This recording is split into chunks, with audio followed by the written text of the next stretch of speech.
Oh, I was born ready.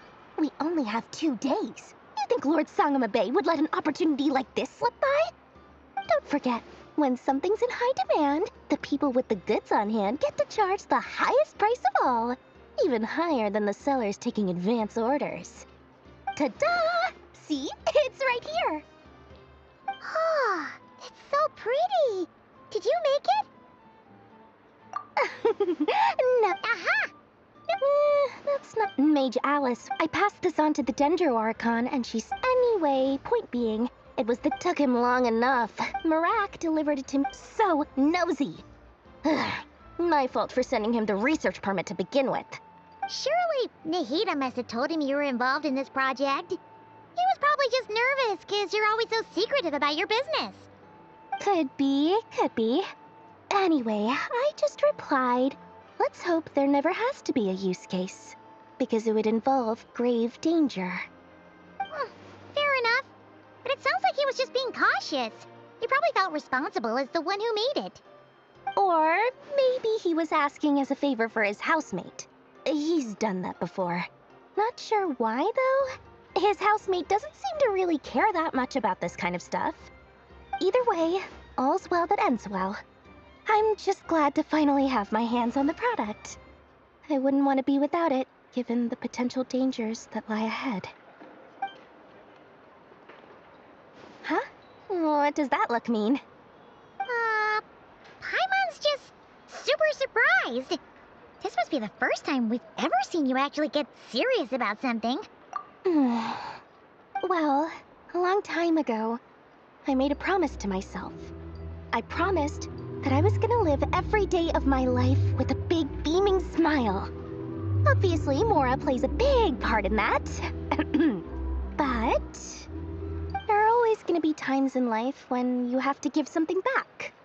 That could mean paying back a debt, returning a favor, or showing some kindness. Alice has been a huge help to me over the years. She was the first investor I ever had. And I want my investors to know that Lord Sangamabe is the best in the business. And more than that, no one knows what the future will bring. Whatever happens, I want to make sure the Dendro Archon and all of Sumeru is prepared to face whatever comes. Oh, that? I was just making sure Nefer and I are square. Don't be thinking it was some sort of benevolent act. I'm no saint, so don't treat me like something I'm not. My priority is doing the business that I want to do, so long as my conscience lets me, but it usually does. That's the Lord Sangamabe business model. All right, if you say so. I do say so, and that's the whole point. I'm a businesswoman. Don't go trying to figure out what kind of person I am. You'll exhaust yourself. Much easier for everyone involved if you just take my word for it. Oh, and could you two help me get this stuff where it needs to be? Thanks so much. You're my favorite assistants.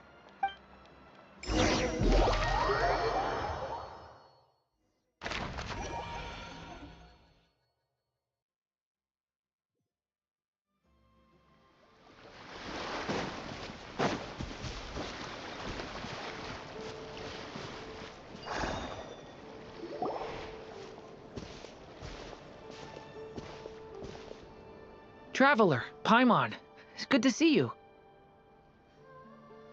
Everything going smoothly over here? Sort of. As you're probably aware, Varka, Durin, and I captured some abyssal creatures from the Wild Hunt. Per the plan, we dissected and analyzed some samples of these creatures. The process went very smoothly. The findings, however, come with some troubling implications. What?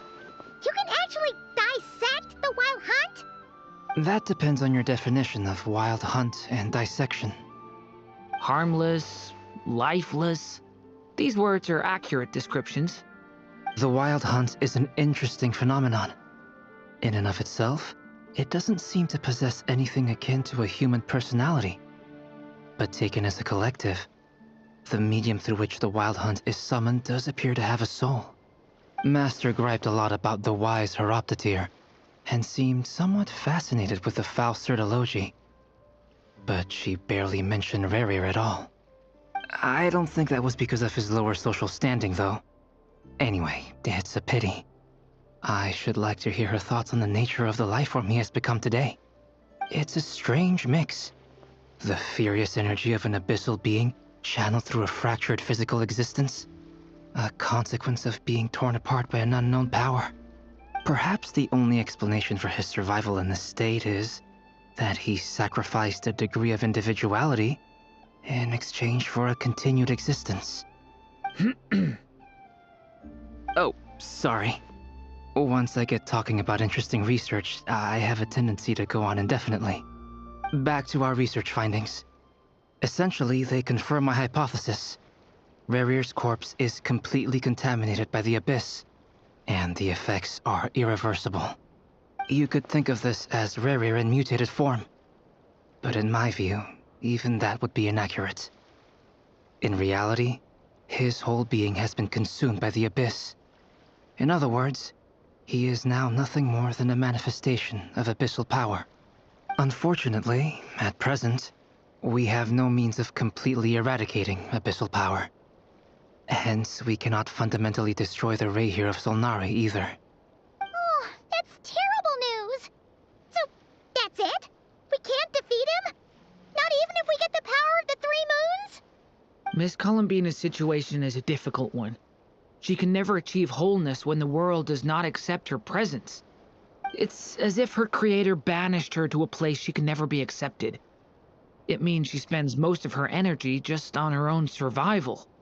Given the circumstances, it's only natural to despair.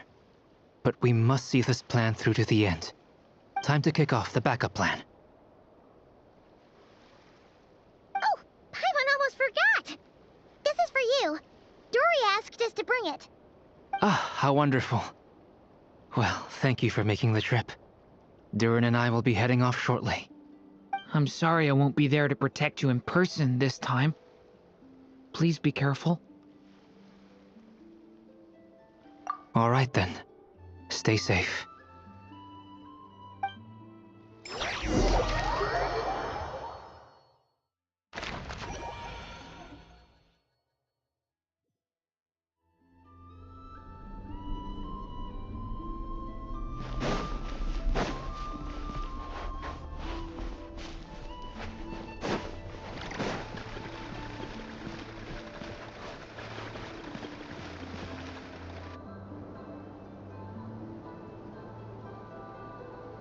Miss Lauma, is everyone here? Yes. The fate of my flock is in your hands, Grandmaster Varka. Please keep them safe. My lady. What are you saying? Within the next 24 hours, we will face the biggest crisis the world has ever seen. This is not a burden that we deserve to bear, but I believe that we reap what we sow in this life. So I intend to act. I must do what I think is right. For me, that means fighting for the future of Nodcry. This gentleman is the Grand Master of the Knights of Favonius, Varka, Knight of Boreas. In my absence, please follow his lead. Hey, everyone. Guess I should introduce myself. Well, to start with, I know my way around a battlefield. Biggest strengths are honesty and hard workingness. Anyway, point is, I don't intend to let Lauma down. I'm gonna do everything in my power to keep every last one of you safe and sound.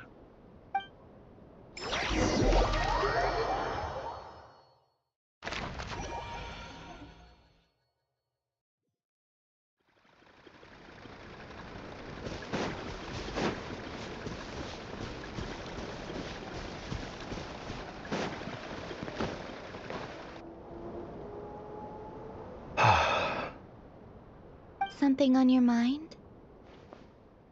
Miss Columbina, was it? I believe that's how the others addressed you. That's right.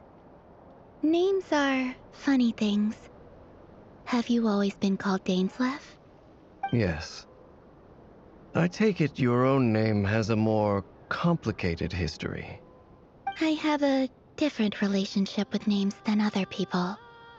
To be honest, I'm not even sure that Columbina is my name. At least, not in the same way that Dainsleif is yours. But it's what everyone calls me, and I go along with it. A lot of my life has been that way. I get so used to things that I forget to question why they are so. I never used to think much about where names come from, or what they mean to people. Maybe something's wrong with me. You're different from other people. I sensed it the first time we met. You're more perceptive than most. I'm sure your long life and rich range of experience explains that. Do you ever find yourself missing Conria, Mr. Dainsleif? Difficult to answer. I have dreamed of the past many, many times. Sometimes I'm fighting tooth and nail. Other times I'm lying on the ground, defeated. I don't recall any happy moments from that time. It has been too long. Is that because hatred survives longer than love and affection? That would not be for me to say. I make no excuses for the grudges I bear. But whatever the reason, I remember little that was beautiful or sentimental. Thank you for your help with the Rächer situation. Without your efforts, I never could have learned the hidden truth of his story. You're welcome. I know he's your friend. Friend?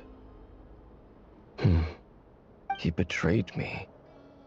And I never really understood what he was going through in life. Some friendship, that is. Okay. So, do you plan to fight him with us? You see, you're torn. Now you know what really happened. You see the things he's done in a new light. I need some time. Of course. I completely understand. Anyone else in your position would feel conflicted too. Actually, I went through something similar myself recently. Something happened that changed my perspective on a situation. A situation I took for granted at the time, but now I feel very grateful for it. You mean the Harbingers who still support you, even though you've left the Fatui? Yes. I always thought they were only helping me because Harbingers are forced to work together. But then I abandoned them. A warrant was even put out for my arrest. And even now, they still support me. Which means I was wrong about them all along. Clearly, they view you as a friend. I feel a little guilty now. I regret not seeing her help for what it was, and not treasuring it. I see the guilt that you're feeling now, because I feel it too. Hopefully, talking about it will do us both some good. Have you noticed that the Traveler and Paimon are over there? I think they've been listening. Huh. Shall we say hello? Sure. Hello. Ah! They caught us!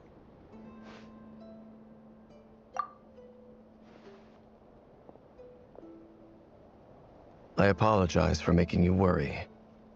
No doubt you wish to know where I stand on the plan to take down the Rächer of Solnari. I'm afraid I need a little time, but I will seriously consider joining you. You will? Oh, thank you so much! Everyone will be so grateful to hear that! They needn't be. This was something that I was going to have to face up to eventually. That doesn't matter to them. They're grateful to you regardless. You can't control their gratitude, so just accept it. And then, have a think about whether you're willing to join us.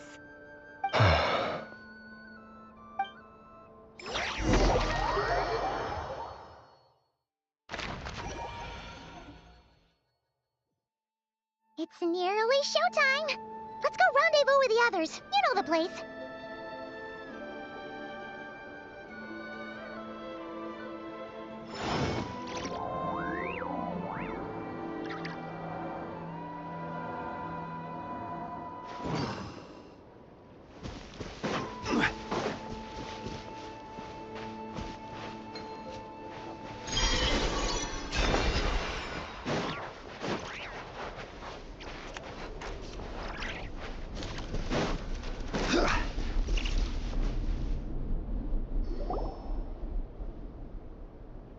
Ah, you're earlier than I expected. Hey, Flint's! Been waiting here long? Not too long. I came a little early so I'd have some time to think. Are you nervous about the battle? Quite the opposite. I'm reminiscing on my past battles. When I was awakened by the Ratniki, I had not touched a weapon in many years. I felt like the battlefield was not where I belonged. But after waging war against the Wild Hunt for so long, I came to realize something. A life of absolute peace is simply not a possibility for me. My restless flame indicates that somewhere inside of me, there is a deep yearning to root out the evil in this world. Oh, that doesn't sound like such a bad thing. Well, in the past, when I was a Fae whose primary concern was hibernation, it was hardly ideal. But it certainly serves me well here in the present. And I am delighted to be able to join forces with you in this endeavor. Looks like I'm not the first to arrive. Ah, Miss Lauma. Did you sleep okay last night? I struggled to settle down at first, because of the nerves. But don't worry. I got enough sleep in the end. I'll be just fine. Please, I'm just doing my part. Never! Over here! Aino asked me to relay a message. She said Anefa will be on high alert and keep a close watch over all secondary districts where defense is required, providing support as necessary. Meanwhile, Aino herself will provide range support to us directly, using her latest invention. Excellent. My thanks to all involved. The chess set's looking a little unstable. It won't hold him much longer. We should be prepared to engage at a moment's notice. No sense sitting around waiting. Let's make the first move while we still have the option. I agree. Paimon, find a safe hiding place. Got it! Be careful, Traveler! I will.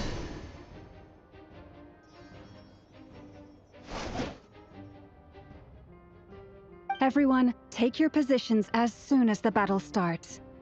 Every ounce of strength we have in our bones, let us bring to this fight. Ready? Let's go. I've seen all your futile ploys before. You have become the authors of your own demise. I wouldn't be so sure about that. You are merely a moment of sport before I tear down the moon.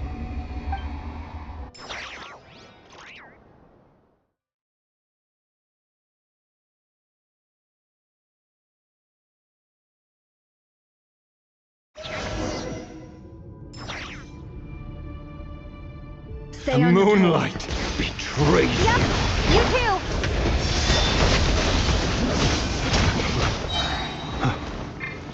Let me help you guys. Pathetic! The moonlight betrays you.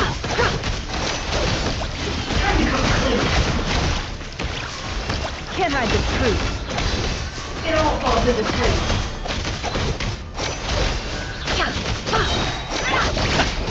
You quite finished. Observe. Close your eyes. The long sleep beckons. The mystery unravels.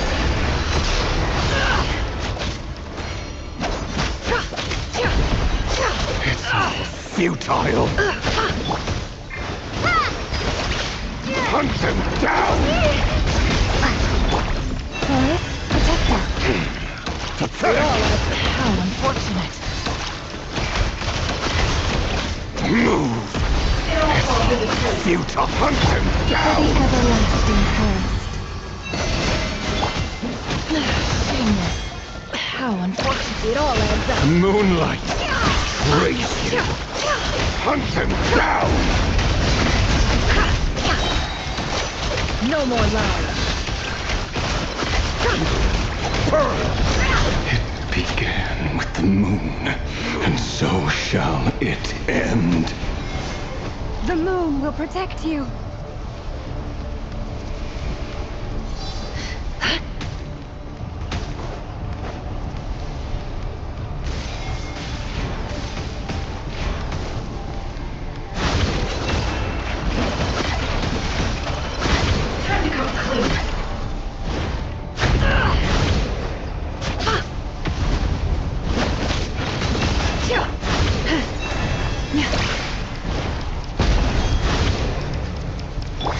Observe. Be silent. Do you see?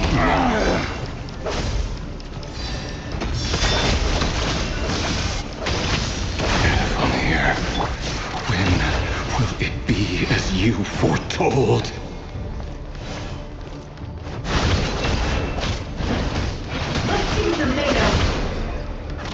No more love. Stay your hand. Observe. Close. Welcome here. Dark. The deception ends here.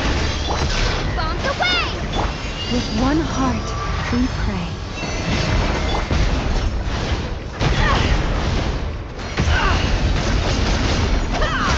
It all adds up. Pathetic.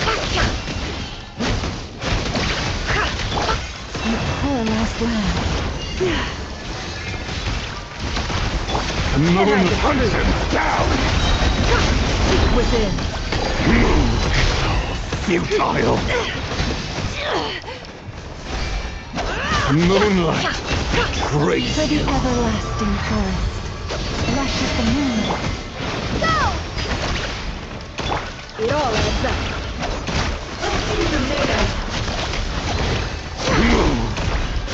Hunt him down. Pathetic. Shameless.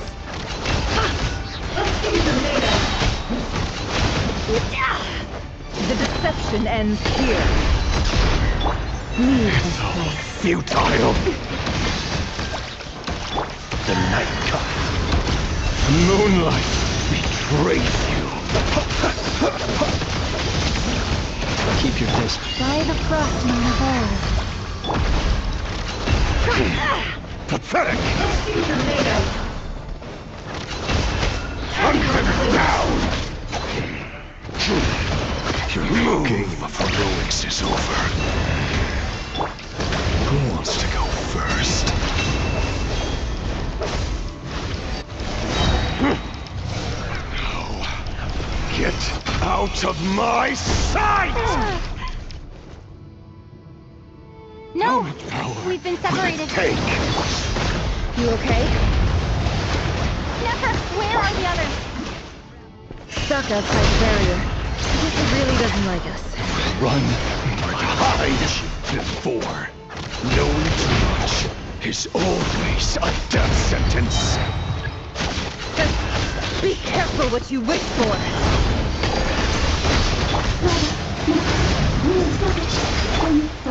Lala! Can you hear me? Silence.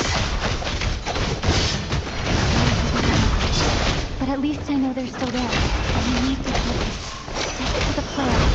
Remember my most important task. Stalling him. If I can stall him for long enough, the moment will come. No more lies. It all adds up.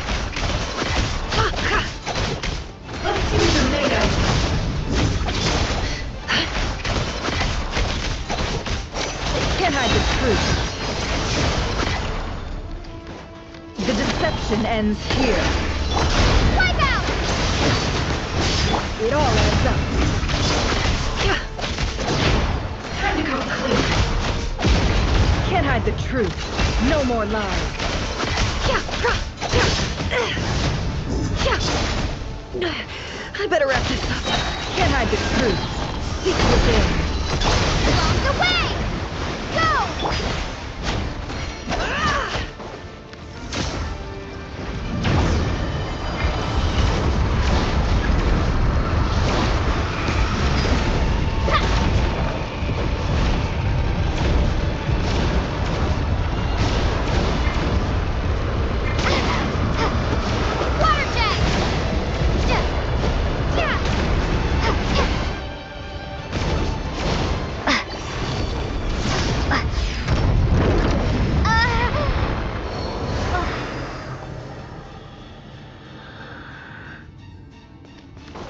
How much power will it take?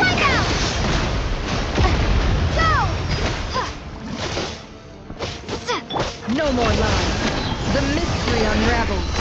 Can't hide the truth.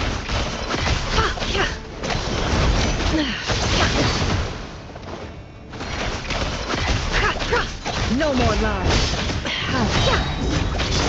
Seek within.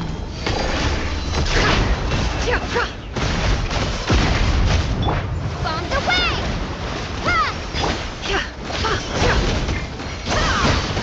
It all adds up.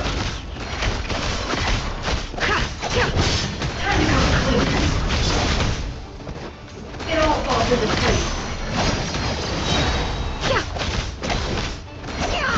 The deception ends here. No more lies. Water jet! Can't hide the truth. It all falls into place. It all adds up.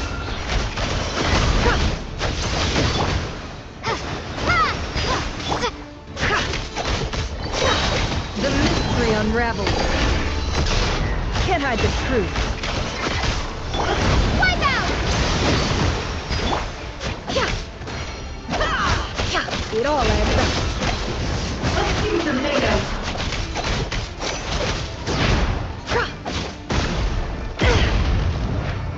Can't hide the truth. It all falls into place. Seek within. Let's see what they're made of. No more lies.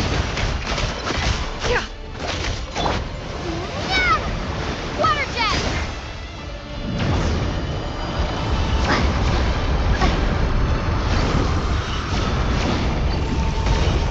I've got this.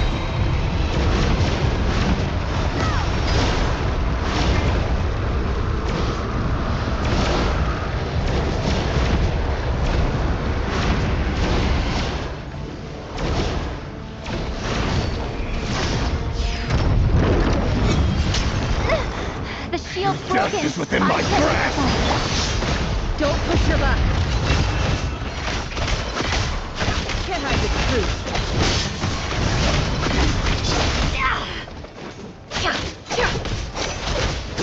Time to come clean. No more lies. The mystery unravels. Bomb the way! Go! It all adds up. Time to come clean.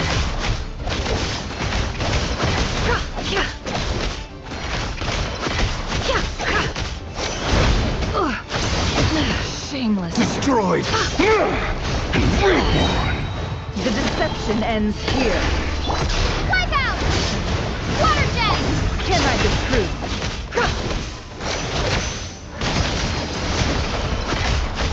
No more lies. It all falls into place.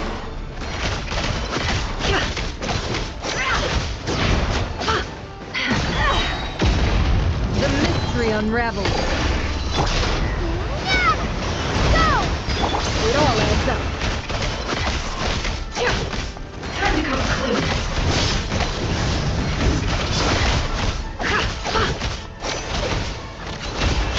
No more love. How unfortunate.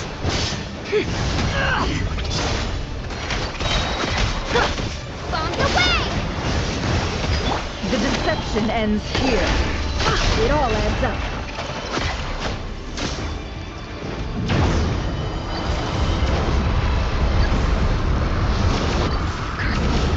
There's no other way.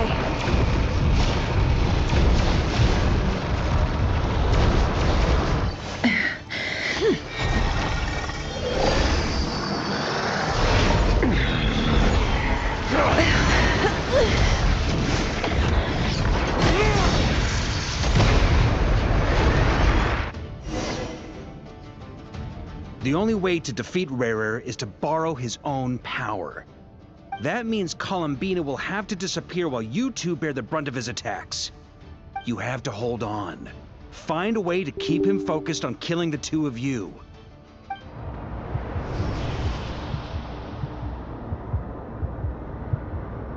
Never!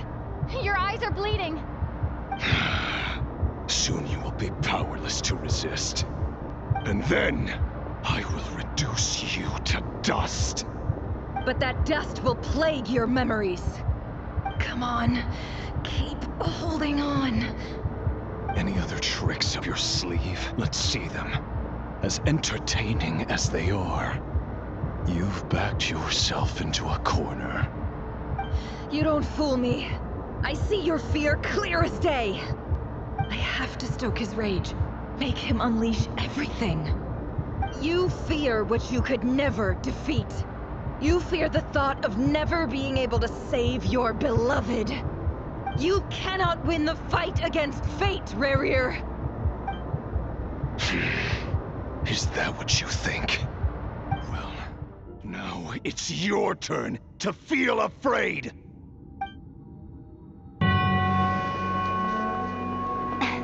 You fear the sound of your own name? Is it us you hate? Or is it what you've become? Let's see what becomes of you!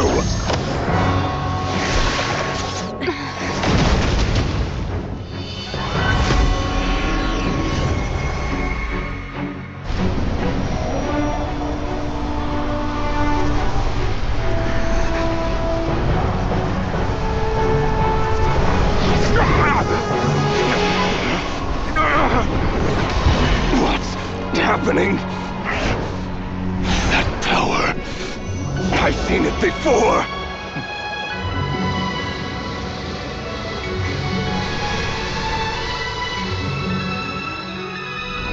His power is on another level. We'll need to use an alchemical array to convert his power into a usable form. Then quickly channel it into Columbina, rendering her powerful enough to compete with him. I'll join you. I can help. If I release enough abyssal energy into a confined space, it'll create a potential difference, allowing us to extract a huge amount of elemental energy. Next, I'll synchronize with everyone's minds using pyro, then give you temporary access to their abilities and fields of view. But it won't last long. Can you see? Well enough. So, we have a student of Gold Rheindotter in our midst. How about that?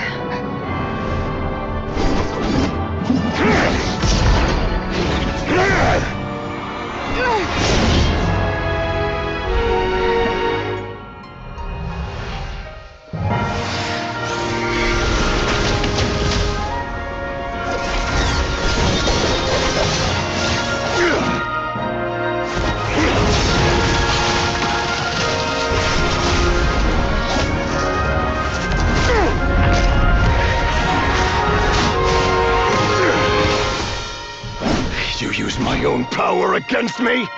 Just like how you stole Kuvaki. Look familiar?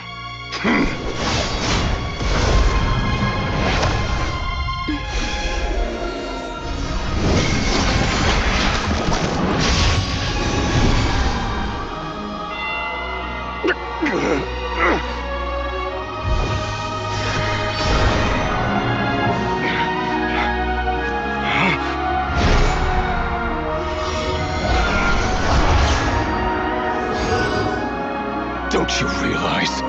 You don't have the power to hold that gate open. I don't, but someone else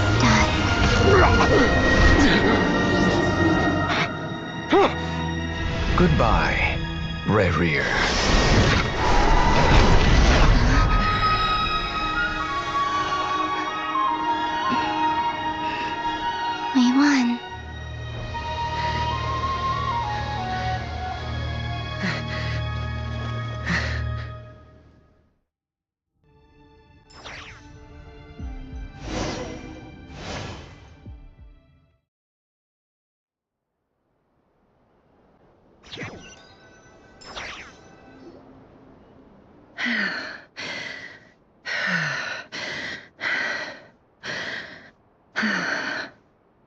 Nefer, how are your eyes? They're fine. Apart from the blindness, of course.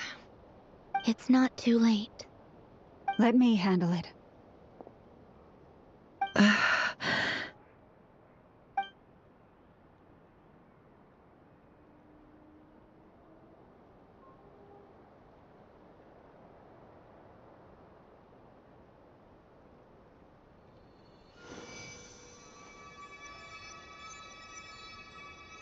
Miss Nefer, it's not like you to lose your composure.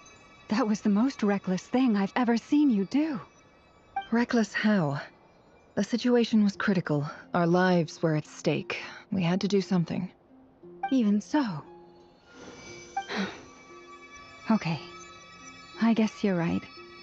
Under the circumstances, it was a wise decision. You traded your eyes for an incredible victory.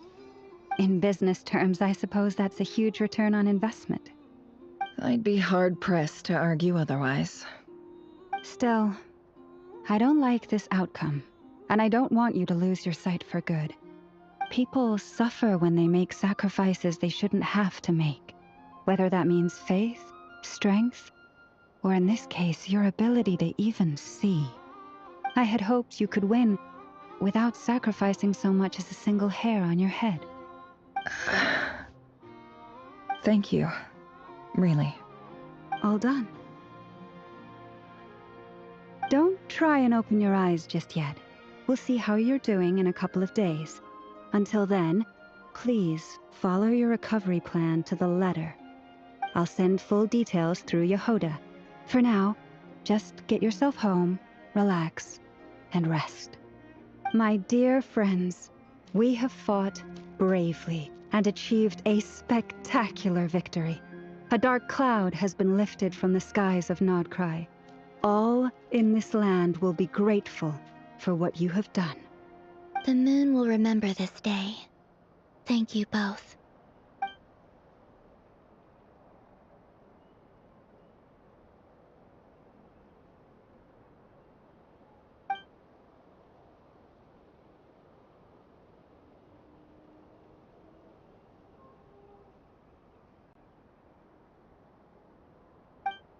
There's something I want to let you know. What is it? When Durin connected everyone's minds so I could access their powers, I also felt everything they felt. And since Nefer's eyes were injured, my eyes are hurting now too.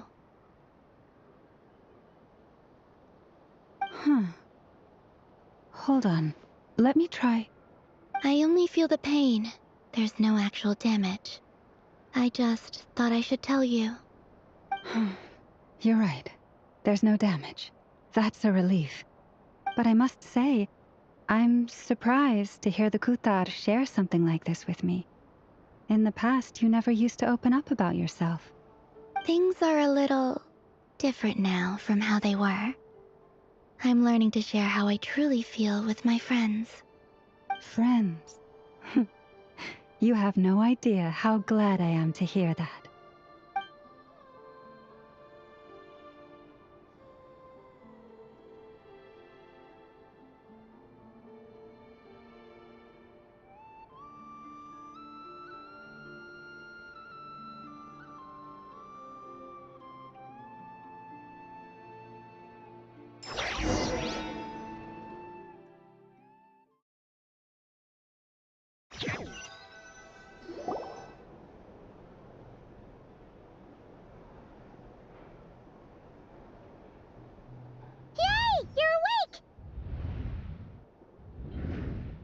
How are you feeling?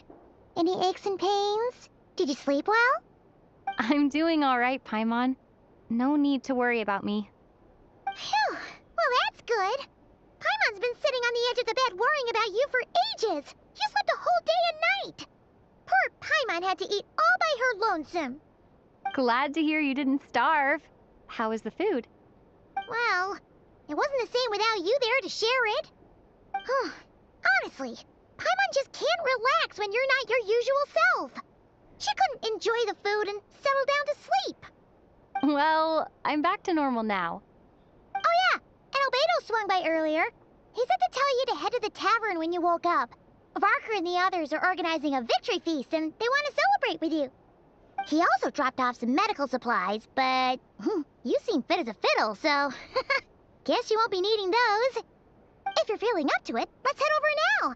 Wouldn't want to keep them waiting.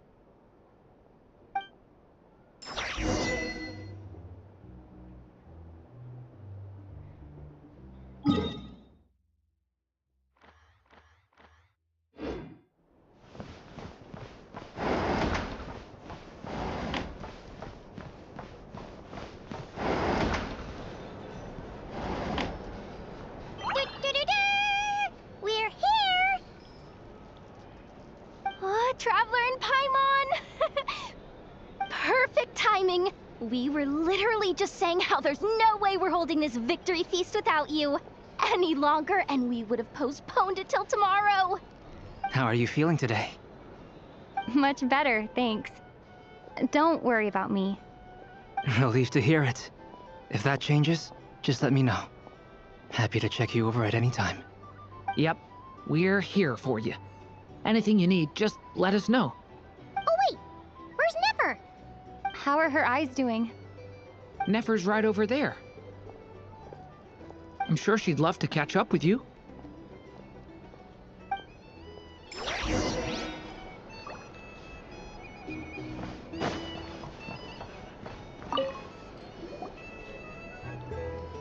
Nefer! Traveler, Paimon, are you recovering well? Turns out that moon chanter has some real talent after all. My eyes were mostly recovered after just a couple days' rest. I can actually open them again now. Yeah, but you gotta be careful. Lauma says not to strain your eyes while they're still healing. Yes, thank you. I'm well aware. Yehoda, could I borrow you for a moment? I could do with an extra pair of hands. Oh, sure. Coming. Did you hear that? I gotta go help Lauma for a second. You guys chat among yourselves. I'll grab us some drinks on the way back. Paimon, you still like 'em sweet? You bet! Make it extra sweet, cause Paimon's earned it. Sure thing.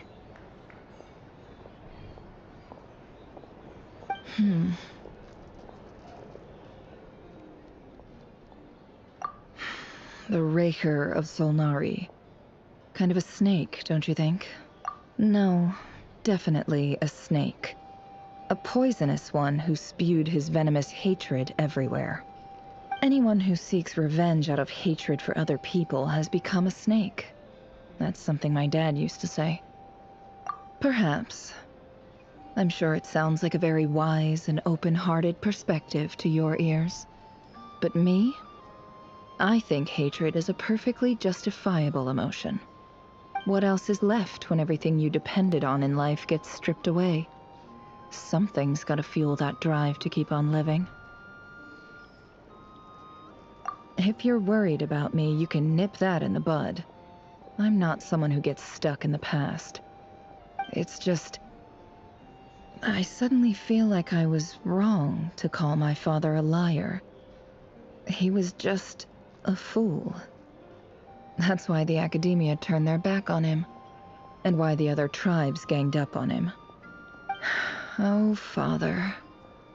How much better things could have been if you were a skilled liar. Look at the Ibis King. Thoth is a fiendishly cunning liar. And yet, strangely, he feels more like a father to me than my real dad ever was. He's never brought it up, but I'd bet he feels the same way.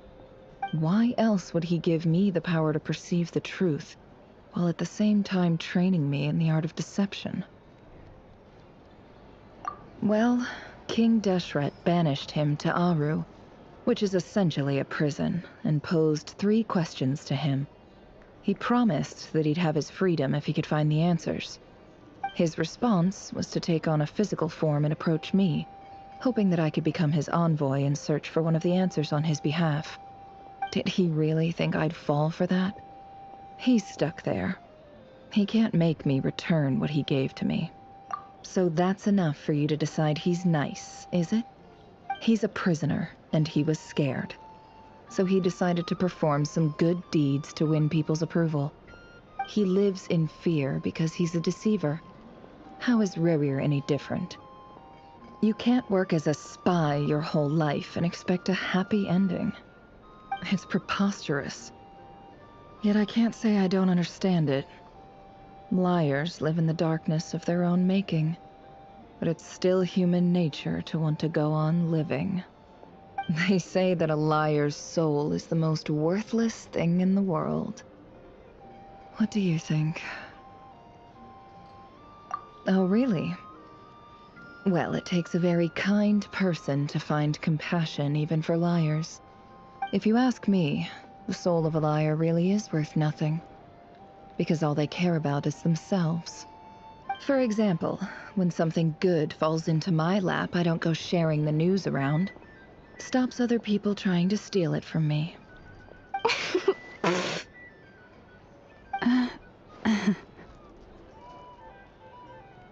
So be it. They have sharp ears. I can't keep anything from them.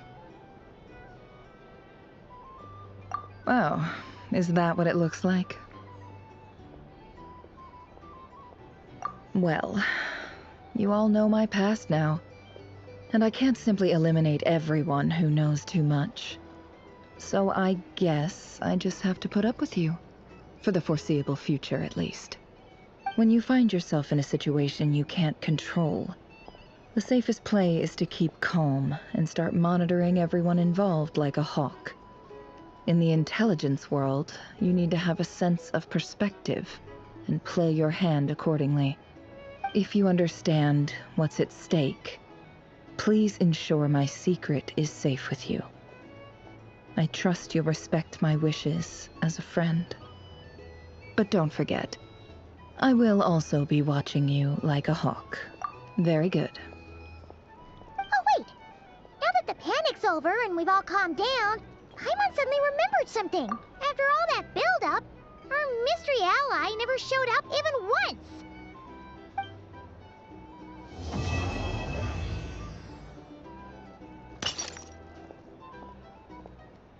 Huh? Am I imagining things?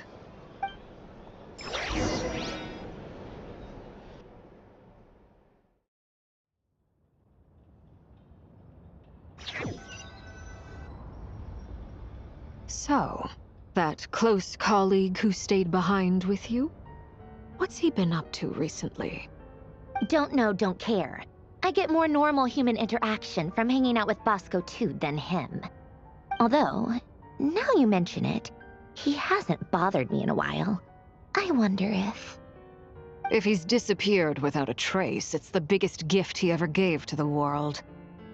But I somehow doubt that's what's going on. He won't lie low forever. So we'd better stay on guard.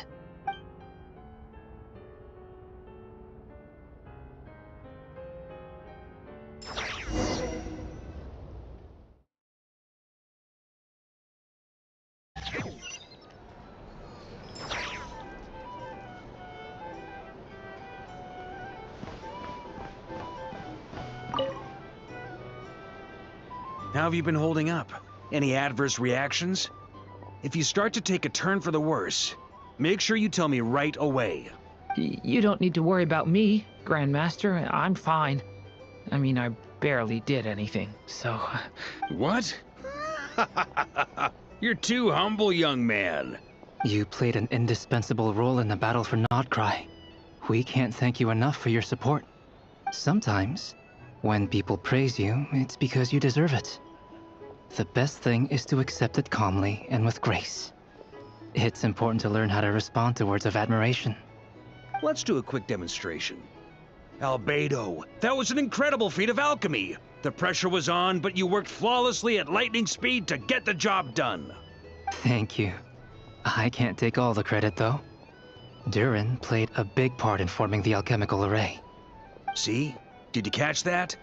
A masterclass in how to take a compliment. Okay, yeah. I did work pretty hard to help prepare for the battle. No point denying that.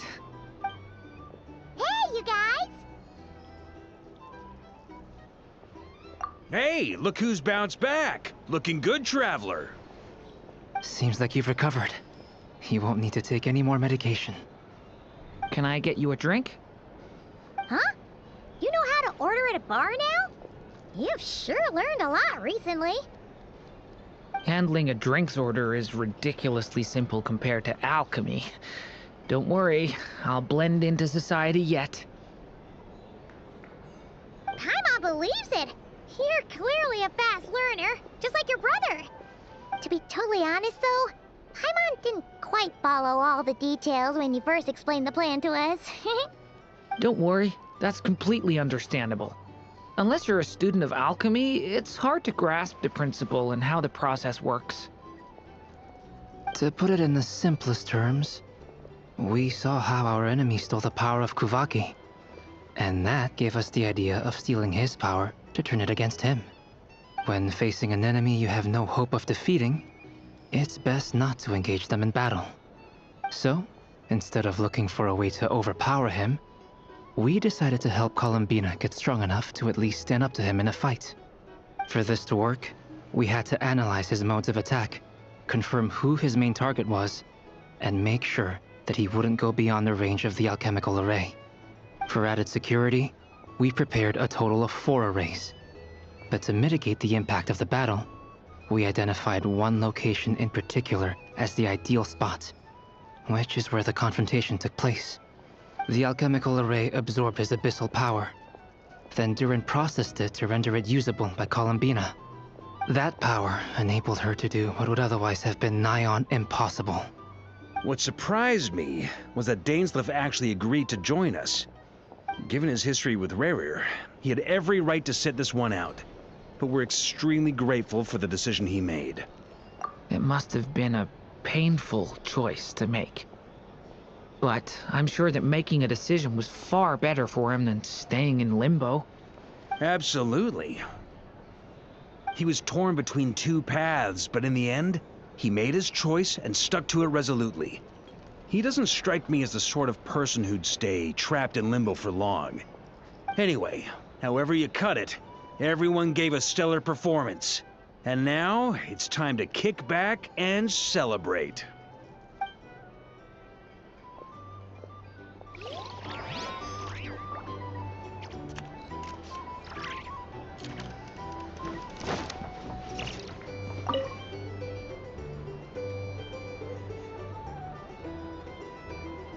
Ah, Lord Sangama Bay. How lovely to see you. I must thank you for the device you provided. It was an enormous help. Would I be right in thinking that it was developed by the Academia? Why come and ask me when you clearly know already? I mostly came to thank you. That's more like it. A little gratitude goes a long way with Lord Sangama Bay. Play your cards right, and you might even stand a chance of becoming my long-term supplier. The chance to work with such a kind and charitable investor as yourself would be a great honor for the Curatorium. Huh? Charitable?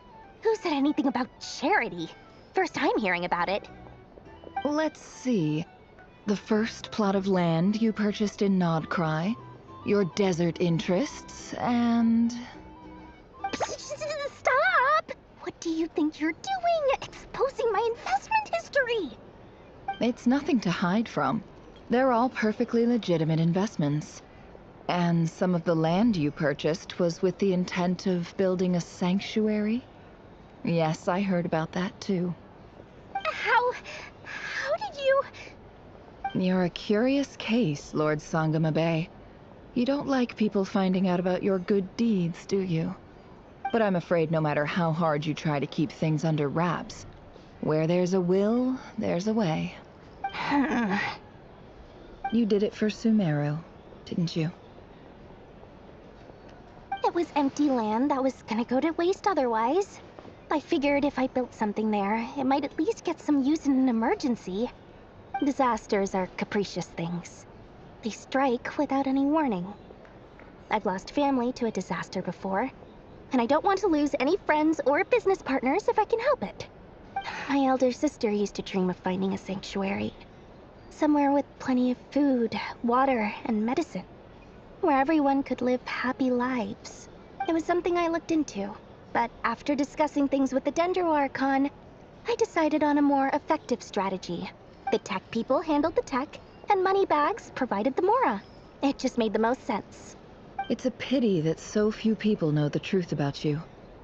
Everyone says that you view everything in terms of Mora, and all you care about is growing your own wealth. So, what's the problem with that? Everyone wants to be rich. It's human nature. So yes, I love Mora, and it's nothing to be ashamed of. But surely you have dreams of your own, beyond just making Mora. You don't get it, do you? My dream is to invest in other people's dreams. And, make a nice little slice for myself along the way. Just thinking about it makes me happy. That sweet, sweet sound of Mora. Thank you. For the device? And the pendant. Oh, that. I was just returning a favor. Don't worry about it. Seems like we've both been away from home for a very long time. Yeah. So long that I barely remember what my family even looked like. That would be your mother, father, and sister? Yeah, though it's been years since my sister passed away. It's not like I want to forget them, obviously, but memory can be even more ruthless than the most calculating business person. Beyond a certain point, if something isn't helping you, it just gets rid of it. My sister can't help me now. Slowly but surely, her face is fading from my mind's eye. It's become a vague impression. Not everything will fade. When loved ones pass away, the beautiful memories are the ones that last the longest. Yeah, that's true. If you ask me, that's the one silver lining in all of it. Well, that, plus, I'm sure that life is much better now than it was back then. Oh, absolutely. I have tons of Mora, a big beautiful house, business is booming, and I'm as happy as can be. You've got a lot going for you too. Boss of the Curatorium of Secrets?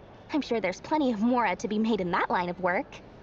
I appreciate the vote of confidence.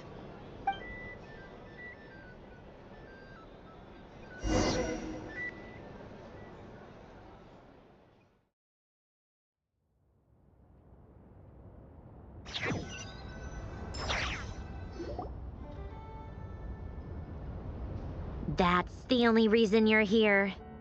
Yes. I've thought a lot about it. And I've realized that you, me, and Arlecchino should be friends. I think this is very important. So I felt I had to come and tell you. Well, this is a new one. I'm so moved. I can't even hold my teacup. If that's all, you can leave now. Do you not want to be friends with me? Or is it that you prefer being coworkers? What is this, Columbina? Are you deliberately testing my patience threshold? Right now, my politeness module is active. But if you say another word, I swear I'll shut it down. If your politeness module was active, wouldn't you say the word please at some point? Polonia, please see Lady Columbina to the door. Will you still invite me to your next tea party? What? Yes, I think you will. Bye-bye, dear Sandrone.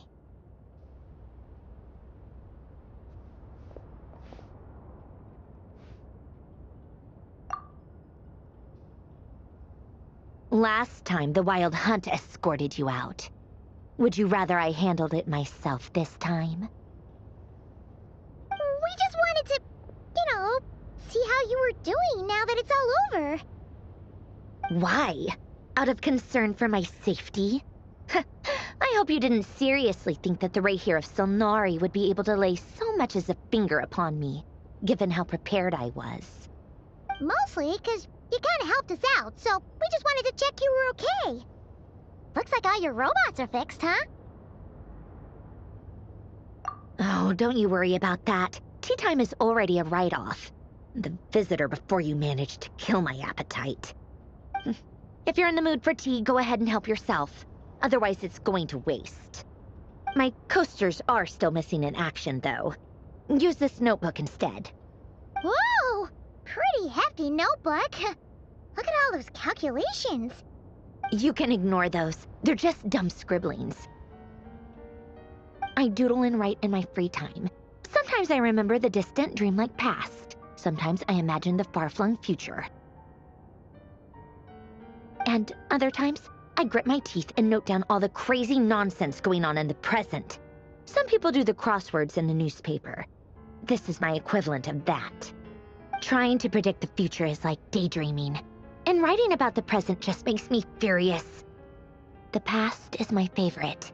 If nothing else, it's already set in stone, so I don't have to rack my brains trying to figure it all out. Huh. Although, having said that, the only vaguely interesting memory in my past is probably that guy they call Lord Artificer. Who else? Pretty much all the mecha and Fontaine are his personal handiwork. Wait, are you saying you know him? Like, personally? As a friend? I mean, I guess we were friendly enough. Yep. In fact, I'm probably the only normal person left who knew him at all. We used to chat occasionally back when he was still around. Before he passed away, he asked me to destroy all his manuscripts. I honored his request, but I did read through everything first before destroying them. I mean, I couldn't let the genius of Lord Artificer Alain Guillotin disappear like that. Would have been such a waste. So, that's where the formula's in your notebook are from? I just told you. Those are my equivalent of crossword puzzles. They're just dumb formulas that I solve for fun when I'm bored. Alain's work was like epic poetry. The formulas in my notebook are just silly little riddles in comparison. Not that there's anything bad about them. I mean, at least, solving those riddles isn't going to hurt anyone. Except me, 'cause I lose a few brain cells in the process. Anyway, while we're on the topic, I might as well tell you about what happened to him and his friends. Alain Guillotin had two close buddies, Renee and Jacob. They spent their childhood years together in the Narzissenkreuz Institute. They were all quite competitive, so there was some rivalry between them, but it was a friendly rivalry. But beneath the friendship and the rivalry ran something deeper, a sense of nostalgia for the past. Unfortunately, childhood would end. The prophecy would come true, the apocalypse would arrive, and the future would never be. A mad dream that would normally only capture the minds of lunatics began to take root in their hearts. A dream of saving the world. And if Renee and Alain had been people of lesser wits, that dream would probably have ended up as something for them to joke about in their older years. But alas, they were some of the sharpest minds around. They nurtured that dream with the full power of their intellect, and it grew into something that ate away at their souls. The first of them to fall under its spell was Renee. Against Alain's wishes, he persisted in experimenting on a mutual friend of theirs to try and save their life. Alain did not approve and parted ways with Renee. It's complicated. Alain wanted to believe that Renee only did what he did for the sake of their friendship. But when he told me about what happened, I could tell he still had some suspicions about Renee's motives. Perhaps the seed that would grow into a nightmare had already sprouted in Renee's mind. Even then. The next time they met, Renee's soul had been completely engulfed by the dream of salvation.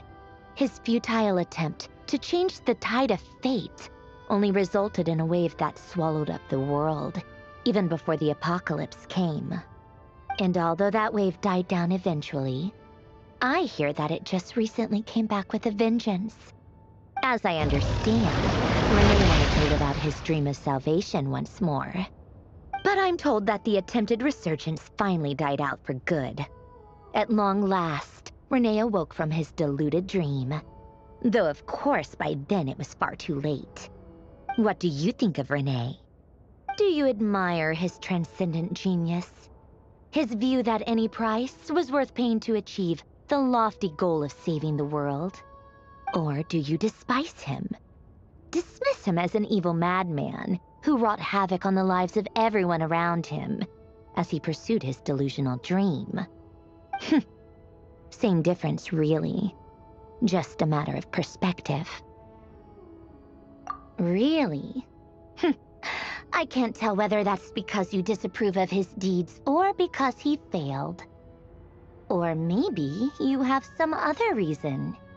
Renee no longer exists in this world, and the dream he started went on to be realized by someone else. I don't like fanatics who give up their whole lives for their ideology, nor do I like fools who let their delusions take control. Maybe I could understand if Renee had just been an ordinary person, but he had a sage-like intellect, and still managed to get himself lost in a labyrinth of his own desires. Anyway, that's enough about Renee. Now, moving on to Alain Guillotin, the Lord Artificer. He managed to put a stop to the first storm whipped up by Renee. But after that, Alain lost his friends and family. To his credit, I suppose, the loss of his family and friends was purely a tragic accident. It's not like Alain sacrificed them for his cause or anything. After that, the only thing supporting his work was the same dream that had dragged his closest friend down to the abyss. But although the desire to save Fontaine drove him to found the Fontaine Research Institute, Alain continued to reject any form of transcendental knowledge or power. He was suspicious and fearful of it, having seen the way it had affected his closest friend. I think that formulas and machines derived solely from human intellect were the only thing that gave him a sense of spiritual comfort. Yet Alain's intellect was simply too great. It barely left him space to breathe in his lifetime. Once he realized that the end of his life was approaching, he finally accepted the truth. The Nazissenkreuz Institute needed someone, and a human being, to see its story through to the end. He quit working on his formulas, trading them in for the fairy tales that had played such a formative role in his childhood, but which he'd barely touched in his adult life. He told me that the director of the Nazissenkreuz Institute used to read those fairy tales to the children as bedtime stories. Apparently, they worked wonders at sending kids off to sleep. I think that all he wanted at that time in his life was to be able to sleep deeply without being plagued by depression. By that point, nothing else really mattered. At the very end, he laid down to rest in the ruins of the former Nazissenkreuz Institute orphanage, while the Fontaine Research Institute he had founded continued tirelessly with its work.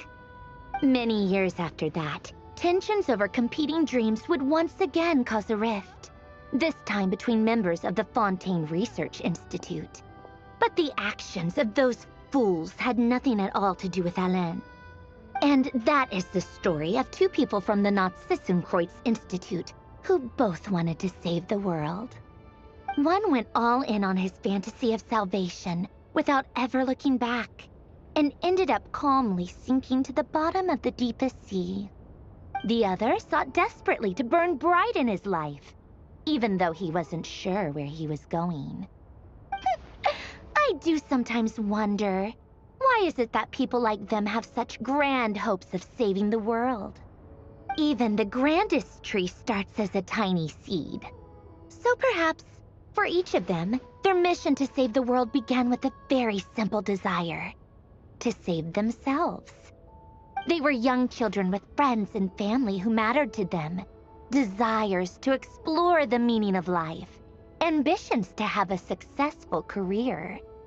They didn't want to see all of that taken away in one fell swoop.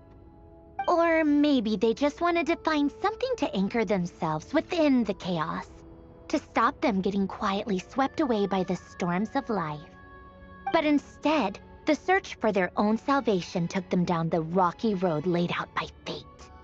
Do you think the desire to save oneself is enough of a justification to try and save the world? You don't know? I guess that's a fair answer. At least you're not trying to hide your confusion. Alain was much more straightforward about it.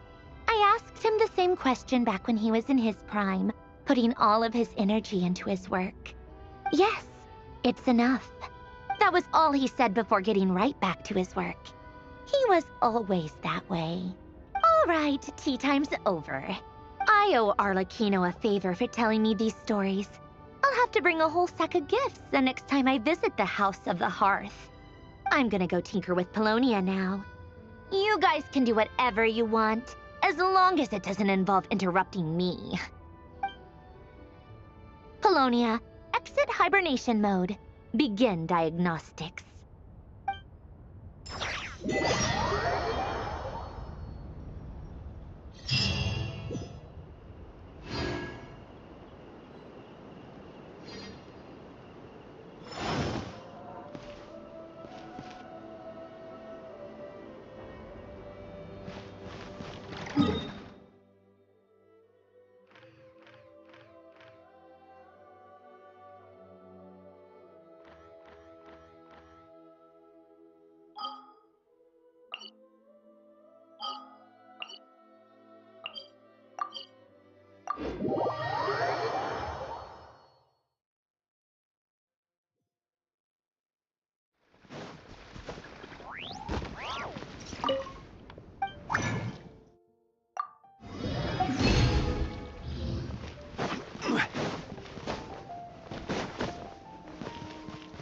Ad Astra. Thank you for complete. Ad Astra.